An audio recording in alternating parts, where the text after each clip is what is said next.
आज संपूर्ण महाराष्ट्रात महाविकास आघाडीतील पक्षाकडून बदलापूर येथे झालेल्या घटनेच्या निषेधार्थ आंदोलन करण्यात येते। महाविकास आघाडीच्या नेत्यांकडून डोक्यावर काळ्या पट्ट्या तसेच तोंडाला काळा मास्क लावून केंद्र सरकारचा निषेध व्यक्त करण्यात येतोय।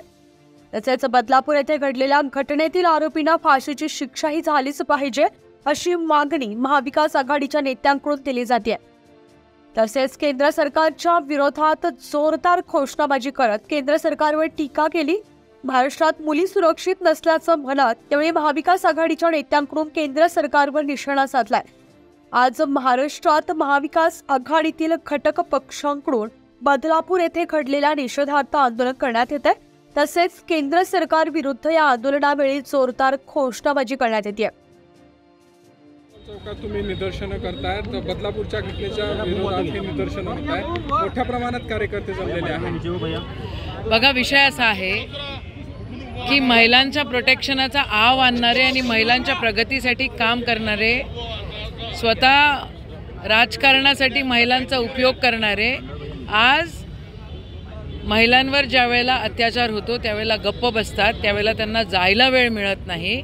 आणि फक्त बदलापूर नाही, मग ते अकोला असो, अमरावती असो किंवा बदलापूर असो किंवा नाशिक असो, अजून कुठे असो, ज्या ज्या ठिकाणी महिलांवर अत्याचार होतो, लहान मुलांवर चुकीच्या घटना घडतात, त्या सगळ्या गोष्टींचा आज या ठिकाणी आम्ही निषेध करतो आहोत।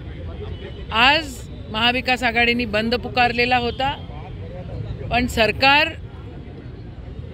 विरोधात अजिबात बोलू देत नाही, निदर्शनं करू देत नाही आणि बंद पण पुकारू देत नाही। आम्ही कायद्याने चालणारे लोक आहोत आणि म्हणून आम्ही कोर्टाच्या निर्देशानुसार या ठिकाणी बंद मागे घेतला। महाविकास आघाडी म्हणून आम्ही आज या ठिकाणी उपस्थित आहोत। जिथे जिथे महिलांवर अत्याचार होईल त्या त्या ठिकाणी आपण बोललं पाहिजे, कारण महिला सुरक्षता हे अहम विषय आहे। शक्ती कायदा महाविकास आघाडी होती त्यावेळेला केलेला होता। तो शक्ती कायदा महाराष्ट्राचे होम मिनिस्टर ज्या पक्षाचे आहेत त्या पक्षाचा त्या ठिकाणी दिल्लीमध्ये राज्य आहे, त्यांनी तो शक्ती कायदा मंजूर करून घ्यावा आणि या सगळ्या गोष्टीला एकदाचा आळा आणावा अशी आमची मागणी आहे। बावनकुळेंनी जागर आंदोलन जे आहे ते केलेलं आहे, त्याच्यावरून पवार ठाकरे आणि काँग्रेसला त्यांनी हे राजकारण लखला बसल्याची टीका केलेली आहे। हो का? म्हणजे ज्यावेळेला बंगालमध्ये होतं त्यावेळेला भाजपवाले आंदोलन करतात असं म्हणतात आणि महाराष्ट्रात झालं तर बोलायचं नाही कारण त्यांची सरकार आहे, मग बेंगॉलमध्ये बोलायचं कारण त्यांची सरकार नाही आहे। हे कुठनं आलं?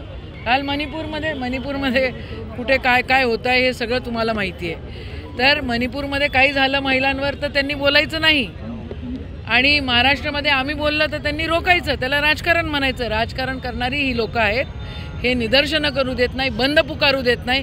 मला आठवत नाही कधी हायकोर्टाने बंदी आणलेली आहे, पहिल्यांदा आणलेली आहे ही बंदी। हा बंद तुम्ही मागे घेतला असला तरी राजकमल चौकात काही व्यापाऱ्यांनी प्रतिष्ठाने अजूनही बंद ठेवलेली आहे। या व्यापाऱ्यांच्या निर्णयाकडे, भूमिकेकडे कसं पाहता? नाही, म्हणजे त्यांना माहिती आहे ना काय झालेलं आहे।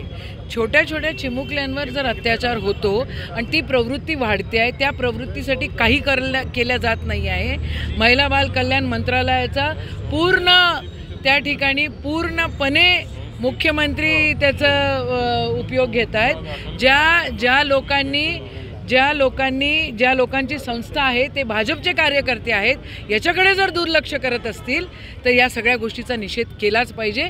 आणि मी स्वागत करते त्या व्यापाऱ्यांचं ज्यांनी आज आम्ही सांगूनही मागे घेऊनही त्यांनी आज दुकानं बंद ठेवलेली आहेत। राज्यात महिला आणि शाळकरी मुलीवर सुद्धा अत्याचाराच्या घटना घडत आहेत, अमरावती शहरात सुद्धा घडलेल्या आहेत, काय आपली प्रतिक्रिया? चुकीचं आहे ना।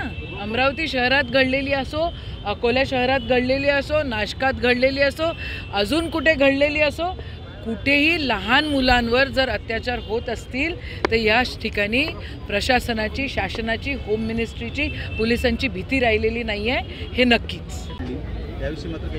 कोण नाही बोलत आहे? आता बोललो ना, आत्ता बोलली नाही का मी? तुम्ही मला प्रश्न विचारला त्याच्या आधीच। आता असं आहे, ज्याचं नाव तुम्ही घेतलं त्यांना फक्त जातीवादी दंगल घडवण्यामध्ये इंटरेस्ट असतो, आम्हाला तो इंटरेस्ट नाही आहे। लेकरू कोणाचंही असो ते आपलं आहे, आपलं आहे, आपल्या देशातलं आहे, आपल्या महाराष्ट्रातलं आहे। आणि मुलगी कोणाची असो ती आपली आहे, लेक आहे, पोरगी आहे, बाळ आहे आपलं, त्यांच्यावर अशा घटना कोणीही केलेल्या असो तर त्या निंदनीय आहे, निषेधार्थ आहे. त्या व्यक्तीवर आता हे महानगरपालिकेचा कोणीतरी कॉन्ट्रॅक्टर शिक्षक आहे म्हणतात. महानगरपालिका कोणाच्या हातात आहे? हे भाजपवाल्यांच्या हातात आहे, सरकारच्या हातात आहे. बिलकुल त्याला सस्पेंड केलं पाहिजे. का नाही केलं आत्तापर्यंत सस्पेंड?